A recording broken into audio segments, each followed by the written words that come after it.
Assalamualaikum warahmatullahi wabarakatuh. Bersama saya berjumpa lagi di channel Iqbal Nurfiansah. Nah, pada kesempatan ini kita akan belajar bersama persiapan penilaian sumatif kelas 12. Tentunya mata pelajaran fisika. Nah, di sini kita akan menggunakan soal tahun 2023 dari Kabupaten Melawi, Provinsi Kalimantan Barat. Oke, langsung saja kita ke soalnya. Nah, di soal yang pertama di sini eh oh ya, kita untuk di video ini kita akan coba untuk membahas beberapa soal. Nanti kita lihat durasi, waktunya supaya tidak terlalu lama di video kita kali ini. Nah, lihat di soal pertama ini ada soal pengukuran. Di sini adalah ya cuplikan gambar dari mikrometer skrup. Nah, pertanyaannya adalah berapakah nih hasil pengukuran tebal kawat tersebut adalah. Nah, untuk membaca hasil pengukuran dengan mikrometer skrup, maka kita harus memperhatikan dua skala. Yang pertama itu skala utama, ini bagian yang ini. Nah, ini skala utamanya ini. Nah, ini skala utama. Nah, untuk skala utamanya ini yang mana yang kita baca yaitu adalah angka terakhir, skala terakhir sebelum pembatas dengan, nah ini ada skala putar. Sebelum pembatas dengan skala putar. Nah, ini pembatasnya ini. Nah, maka yang terakhirnya adalah angka 4, maka ini 4. Nah, untuk mikrometer skrup tekniknya, setelah skala utama, tinggal kita cari angka di belakang komanya. Nah, angka di belakang koma ini adalah angka yang kita dapatkan di skala putar. Nah, skala putar yang mana yang kita ambil? Nah, untuk skala putar kita lihat skala pada skala putar mana yang segaris dengan segaris dengan skala utamanya ini. Nah, kebetulan di sini pas di angka 30 ya.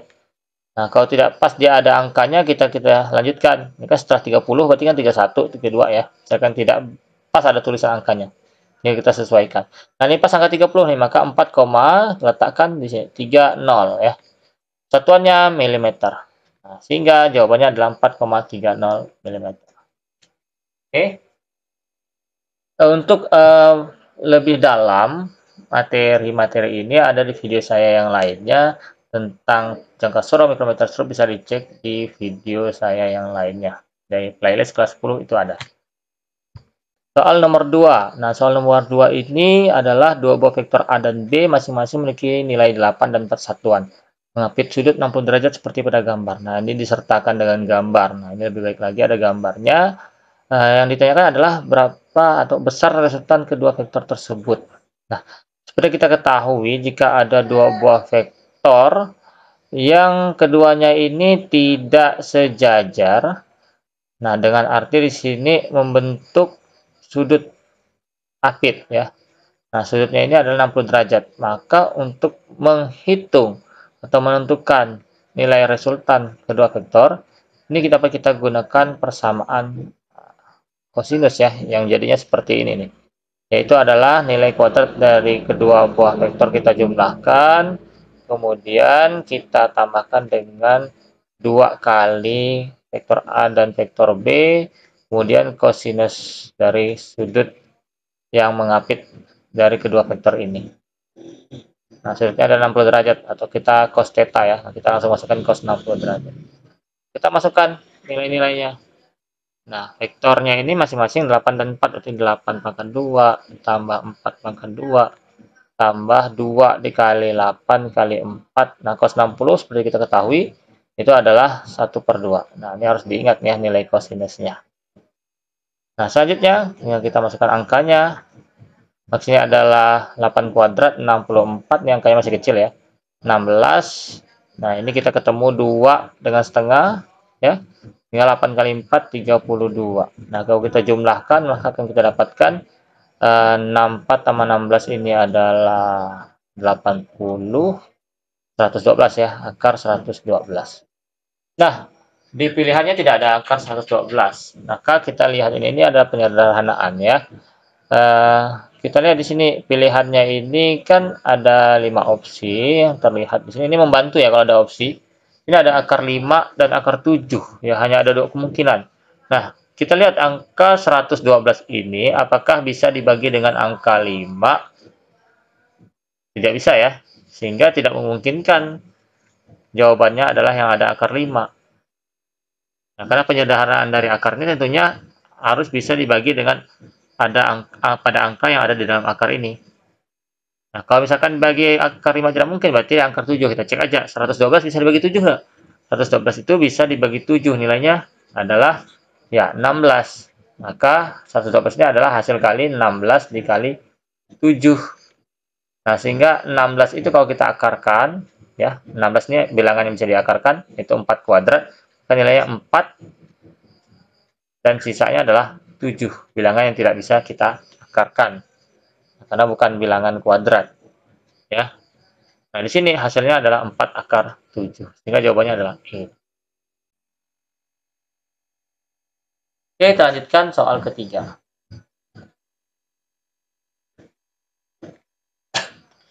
Soal ketiga di sini adalah materi tentang gerak, ya. Gerak lurus tepatnya. Nah, di sini kita lihat kalimat soalnya, Lutfi mengendarai sepeda motor dengan kecepatan 50 km per jam. Jarak yang tempuh Lutfi selama 15 menit. Nah, pertama kita sebenarnya ini tidak perlu kita mengingat persamaannya, ya, atau rumusnya. Misalnya kan kalau di fisika itu seringkali, aduh, rumus nih kan. Nah, ini termasuk soal yang sebenarnya bisa kita pahami secara logika, itu lebih mudah. Saya kan begini, apa arti dari kecepatan 50 km per jam? Ini harus kita bisa maknai terlebih dahulu. Nah, kalau kita tahu maknanya, maka ini tentu menjadi lebih mudah. Nah, arti dari 50 kecepatan 50 km per jam itu artinya apa? Yaitu dalam 1 jam kita dapat menempuh 50 km. Nah, sebaiknya 50 km ini dapat kita tempuh dalam waktu 1 jam. Artinya kalau misalkan kita berkendara nih ya, menggunakan sepeda motor, kalau kita bisa stabil kecepatannya ini, rata-ratanya itu 50 km per jam selama perjalanan, artinya dalam waktu 1 jam itu kita bisa menempuh jarak 50 km. Nah, atau 50 km ini waktunya itu 1 jam, ya, yang kita lalui. Nah, artinya misalkan kita berangkat dari kota A ke kota B itu jaraknya 100 km. Nah, kalau kita pertahankan kecepatan rata-ratanya 50 km per jam, berarti dalam waktu 2 jam itu kita sampai ke kota B. Ya, karena 50 km per jam, 50 km-nya itu 1 jam. Berarti kalau jarak antar kota ini 100 kilo, berarti 2 jam tuh. Nah, bagaimana kalau kita misalkan mau lebih cepat sampai? Berarti jangan 50 km per jam. Misalkan kalau kita udah tahu nih, bakalan sampai 2 jam kalau kita pakai kecepatan sekian. Nah, supaya bisa lebih cepat, tidak sampai 2 jam nyampe, berarti kita harus naikin kecepatannya. Kan logikanya begitu ya. Nah, di sini jarak yang ditempuhnya itu berapa sama si Lutfi kalau cuma 15 menit. Nah, artinya kan nggak sampai 1 jam kan? Kalau nggak sampai 1 jam nggak mungkin 50 kilo. Nah, di sini 15 menit ini berapa jam? Nah, 15 menit ini berapa jam? Ya, 15 menit itu kan adalah seperempat jam. Oke? Bisa ya, 15 menit itu seperempat jam, karena 1 jam kan 60 menit. Kalau cuma 15 menit doang, berarti kan seperempat jam. Nah, seperempat jam, kalau 50 km-nya 1 jam, berarti seperempat jam ini berapa kilometer? Ya, berarti seperempat perjalanan untuk 1 jamnya juga, berarti 50 km kita bagi 4. Ya, berarti 12,5 kilometer. Nah, di pilihannya kan pakai meter, tinggal kita ubah ini ke dalam meter, kalikan 1000. Kalikan 1000 berarti, nah, kita kalikan 1000, berarti 12.500 meter. Oke, bisa dipahami ya maksudnya logikanya ini untuk kecepatan, waktu, jarak itu. Tinggal kita pahami maknanya itu. Nah, sekarang kita masuk ke soal keempat. Nah, soal keempatnya adalah seorang anak menjatuhkan bola dari gedung bertingkat tanpa kecepatan awal. Oke, kata kuncinya adalah dia menjatuhkan bola tanpa kecepatan awal. Ya, jelas ya kalau menjatuhkan bola itu biasanya tanpa ada embel-embel, tanpa kecepatan awal itu udah satu paket tuh diketahuinya. Kalau menjatuhkan bola jatuh, sebuah benda jatuh dari gedung, dari ketinggian, berarti itu tanpa kecepatan awal.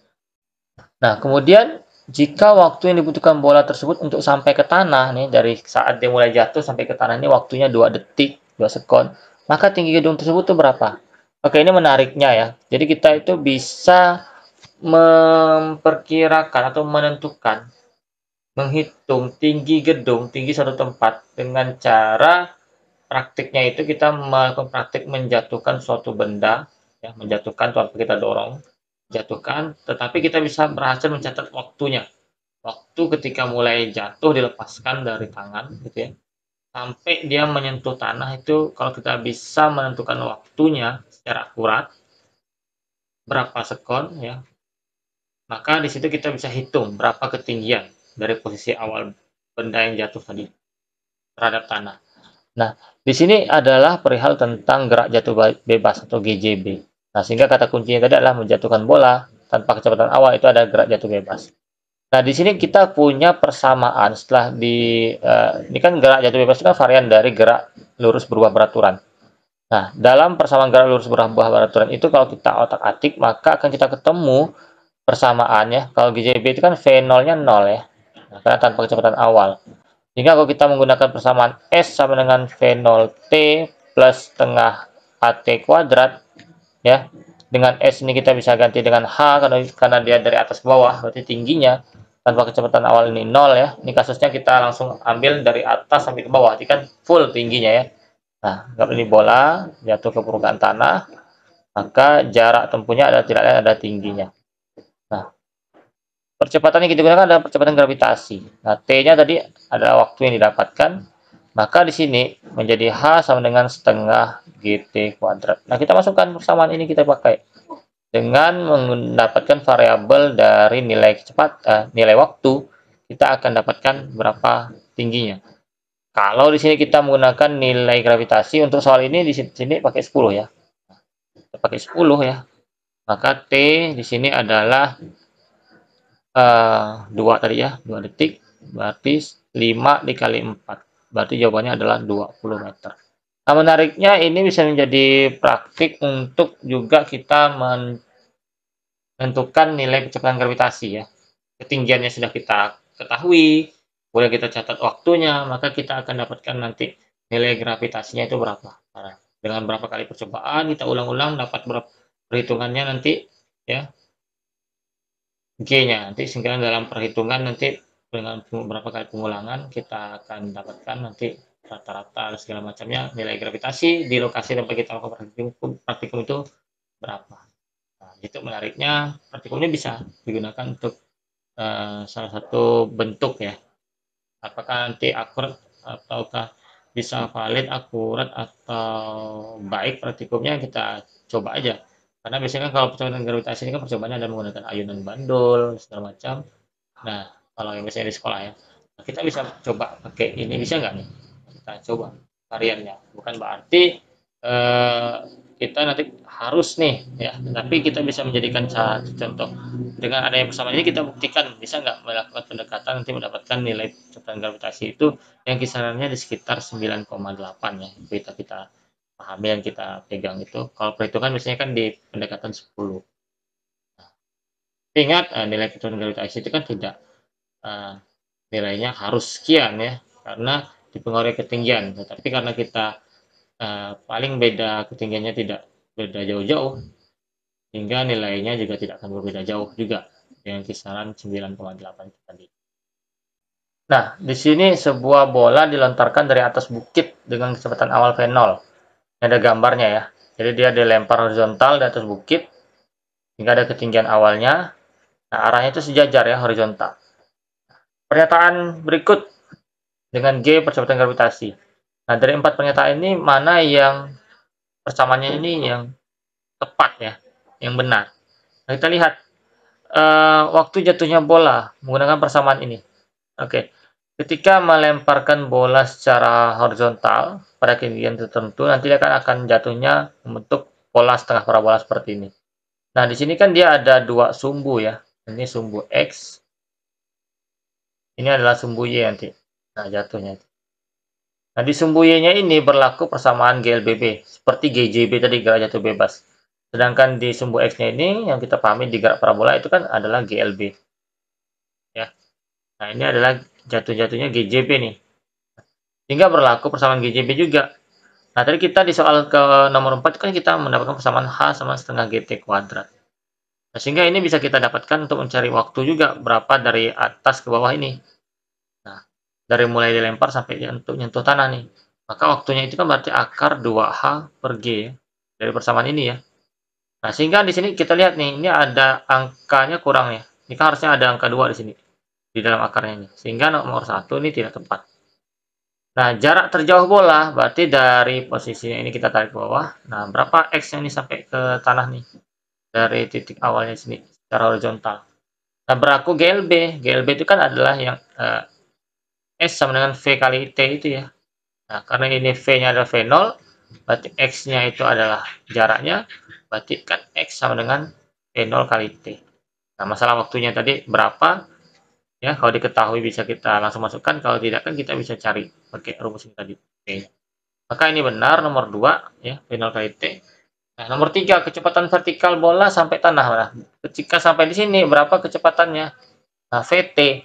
Kita bisa gunakan GLBB tadi ada persamaan VT kuadrat V0 kuadrat plus 2AS.